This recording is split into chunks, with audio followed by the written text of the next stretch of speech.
सो इस वीडियो का टाइटल बहुत शानदार है, दिल पे मत ले यार, move to the next question. इसका मतलब क्या है जरा समझिए।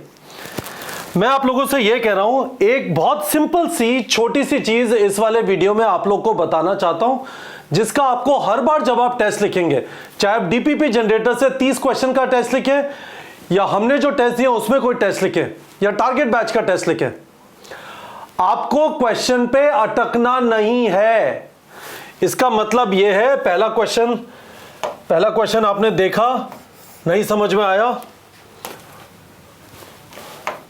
गोला मारे, आगे बढ़े, नेक्स्ट क्वेश्चन पे आए, अटेम्प्ट किया, उल्टा सुल्टा अटेम्प्ट कर रहा हूं, डोंट होल्ड मी अकाउंटेबल। उसके बाद ये समझ लिया, गोला मारे, आगे बढ़े, अटकना नहीं है। मैं क्या बताने की कोशिश कर रहा हूं, काफी सारे स्टूडेंट्स के साथ ये प्रॉब्लम होता है। मैं डाइजेशन एब्जॉर्प्शन का शहंशाह हूं, या मैं रेस्पिरेटरी सिस्टम का कोई भी क्वेश्चन आ जाएगा मैं 100% कर दूंगा। और एग्जामिनर ने ऐसा क्वेश्चन बनाया कि आपकी 7 पुश्तें भी वो सवाल नहीं कर सकती थी, आप उसके ऊपर जूझ रहे हैं। दिमाग में याद रखिएगा, नीट का एग्जाम जो है, it is about 200 questions, 200 minute में रीड करना और 180 क्वेश्चन अटेम्प्ट करना है, ठीक है। ये एग्जाम वो नहीं है जहां पे आपके 10 घंटे अपनी मर्जी से जब आपका मन करे खत्म कर लेना। 3 घंटे 20 मिनट के बाद एग्जामिनर को आके आपकी OMR शीट छीननी है, ठीक है। पहली चीज ये समझ लीजिए। दूसरी चीज, अपने दिमाग में मोटा मोटा ब्रेकअप बना लीजिए। B1 biology 1 portion, biology 2, chemistry, physics, है ना। यहां पे 50 क्वेश्चन है, 50 क्वेश्चन। टाइम अपने दिमाग में थोड़ा थोड़ा ये बना लीजिए, 25 minute, 50 minute, 70 minute and 30 minutes for final revision, है ना। And this includes OMR filling. ये 25 मिनट जो है OMR फिलिंग को इंक्लूड करके है। OMR में टाइम जाता है, एंड के लिए मत छोड़ना। 4, और जो आपने फाइनली किया, जो आपने सर्किल किए थे क्वेश्चन उनकी, तो 5 बार OMR भरेंगे, ठीक है। पर ऐसा हो सकता है कि बायो का पेपर मुश्किल आए और आपको टाइम ज्यादा लग रहा है, तो रूल हमेशा याद रखना है, दिल पे मत ले यार, move to the next question. By the way movie बहुत शानदार है मनोज बाजपेयी की, दिल पे मत ले यार। बाय द वे मैं आपको यह भी बताना चाहता हूं, और जो मैं आपको बार बार रिमाइंड करता रहूंगा, because I am very very proud, rank 1 जिसका था इस बार, वरुण चक्रवर्ती, उसने हमारे यहां से MCQ प्रैक्टिस किया, ठीक है बच्चों। तो यदि आपको लगता था कि मैं यहां से प्रैक्टिस कर रहा हूं, मेरा 680 प्लस आएगा क्या, किसी का 720 आया, तो वापस आ जाते हैं यहां पे। तो अब मैं आपसे यह कह रहा था कि हॉरर स्टोरी क्या है 2022 की, इसको जरा देख लेते हैं। मैंने यहां पे लिखा है कि हॉरर स्टोरी क्या है, जरा समझिए। 2022 का पेपर उठाइएगा। हुआ क्या था, बच्चे हमसे लड़ते रहते थे, सर आप असर्शन रीजन क्वेश्चन क्यों देते हैं, मैच मेकिंग क्यों देते हैं, नीट के एग्जाम में तो fill in the blank type के क्वेश्चन आते हैं। 20 और 21 का बहुत ही ज्यादा रद्दी पेपर आता।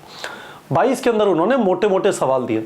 आप 2022 के तीनों पेपर neetprep.com पे अवेलेबल हैं, लिंक मैंने वीडियो के डिस्क्रिप्शन में डाल दिया, उनको अटेम्प्ट करिए। एक पेपर हुआ था नॉर्मल नीट का, उसके बाद शायद 17 जुलाई को 2 पेपर हुए थे। 17 जुलाई को एक जो इंडिया में हुआ था, और अब्रॉड जो हुआ था दुबई में या नाइजीरिया में या जहाँ जहाँ पे है ना, नेपाल में, डिफरेंट पेपर हुआ था, तो वो भी। और एक पेपर गंगानगर का हुआ था, उसे गंगानगर बोलते हैं, 10 सेंटर में हुआ था, है ना, जहाँ पे कुछ प्रॉब्लम हो गई थी। तो यदि आप बायो का पेपर देखेंगे, लड़के फंस गए थे, क्योंकि पेपर में क्वेश्चन बहुत मोटे मोटे थे, आदत नहीं थी, बहुत सारे असर्शन रीजन क्वेश्चन थे और टाइम लग रहा था। तो मैं किसी को जानता हूँ, एक हर्षित बंसल नाम का लड़का है, if I am not wrong, उसका 681 स्कोर था। कह रहा था सर मैं टिपिकली बायो का पेपर 40 मिनट में कर लेता था, 60 मिनट हो गए और मैं उस टाइम पे 80वें क्वेश्चन पे पहुंचा था बायो में। पसीने निकल गए मेरे। फिर मुझे याद आया, गोला मारना है, आगे बढ़ना है। मैंने बायो को देखा, जल्दी बचे हुए आते नहीं आते, गोला मारा, फिर देखा फिजिक्स केमिस्ट्री बहुत आसान था, वापस आया और फिर बायो कर लिया। आप टाइम वेस्ट नहीं कर सकते हैं एक क्वेश्चन पे अटक के। ध्यान से सुनिए मेरी बात, आप टाइम वेस्ट नहीं कर सकते एक क्वेश्चन पे अटक के। दिल पे मत लीजिए, ये अज्यूम मत करिए कि लोकोमोशन एंड मूवमेंट का क्वेश्चन रोटेशनल मोशन से आसान होगा। हो सकता है पेपर के लास्ट 10 क्वेश्चन फिजिक्स के सबसे आसान क्वेश्चन हो, नीट एग्जाम जो 5 मई को होगा अगले साल। प्लीज रिमेंबर माय वर्ड्स, ऐसा हो सकता है कि पेपर के last 10 questions are the easiest in the paper, पर यदि आपने टाइम लगा दिया उन 10 क्वेश्चन पे पहुंचे नहीं, सत्यानाश हो गया गाइस। तो आपको ये करना है, मोटा मोटा अपने दिमाग में एक तो ये रूल बना लीजिए कि मेरा ये ब्रेकअप होगा, है ना, टाइम का। पर आपको ज्यादा टाइम लग रहा है, गोला मारो आगे बढ़ो, गोला मारो आगे बढ़ो। बायो ऑर्गेनिक इनऑर्गेनिक का कोई क्वेश्चन 15 सेकंड में नहीं समझ आ रहा, गोला मारो आगे बढ़ो। फिजिकल केमिस्ट्री फिजिक्स का क्वेश्चन 25 सेकंड में नहीं समझ आ रहा, गोला मारो आगे बढ़ो, गोला मारो आगे बढ़ो, और बाद में आके कर लेना। क्योंकि प्रॉब्लम ये होती है कि जब आपके ऊपर प्रेशर होना चालू होता है ना टाइम का, तो एंड में आपके पास फिजिक्स आप लेट से ज्यादातर लोग एंड में करते हैं, उसमें हबड़ दबड़ कर दोगे, दबा के सिली मिस्टेक हो जाती है। बहुत सारे लोग कहते हैं इससे मेरी बहुत सारी सिली मिस्टेक होती है। असलियत में सिली मिस्टेक्स 2 रीजन से होती है। आपको सिली लग रही है, असलियत में लिली है। लिली का मतलब क्या है, या तो आपको कॉन्सेप्ट नहीं आता या आपने टाइम मैनेज नहीं किया।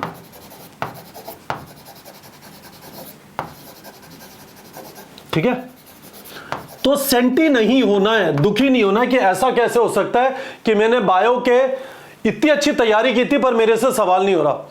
होपफुली गाइस आप लोग को समझ में आ गया होगा इस वीडियो में मैं क्या कहने की कोशिश कर रहा हूं। दिल पे नहीं लेना है क्वेश्चन, गोला मारो आगे बढ़ो, नहीं आता बाद में आ जाना। एग्जाम में 200 मिनट है, 201 मिनट भी नहीं है। आपको 200 मिनट में 200 क्वेश्चन पढ़ के 180 क्वेश्चन अटेम्प्ट करने हैं। यह एग्जाम की रियलिटी है, ये एग्जाम की रियलिटी, और ये मांगती है कि आप किसी भी क्वेश्चन पे अटकेंगे नहीं। इसे अप्लाई करिए। मैंने जो आपसे बोला है हर एक मॉक टेस्ट में मूविंग फॉरवर्ड मुझे आपसे प्रॉमिस चाहिए। और बताइए आपको इस वीडियो से एक क्लियर पर्सपेक्टिव, एक क्लियर आइडिया, क्लियर गाइडेंस मिला क्या कि कैसे हमें क्वेश्चन अटेम्प्ट करना है। मैं आपको ये वाली चीजें कंटिन्यूसली रिमाइंड करता रहूंगा, क्योंकि 2 चीजों पे neetprep.com पे हमारा कंटिन्यूस फोकस रहेगा। हमारे कोर्सेज भी उसी चीज के अराउंड डिजाइन है, एमसीक्यू प्रैक्टिस और टेस्टिंग। क्यों? क्योंकि नीट में सिलेक्शन एमसीक्यू प्रैक्टिस और टेस्टिंग से होता है। ठीक है बच्चों।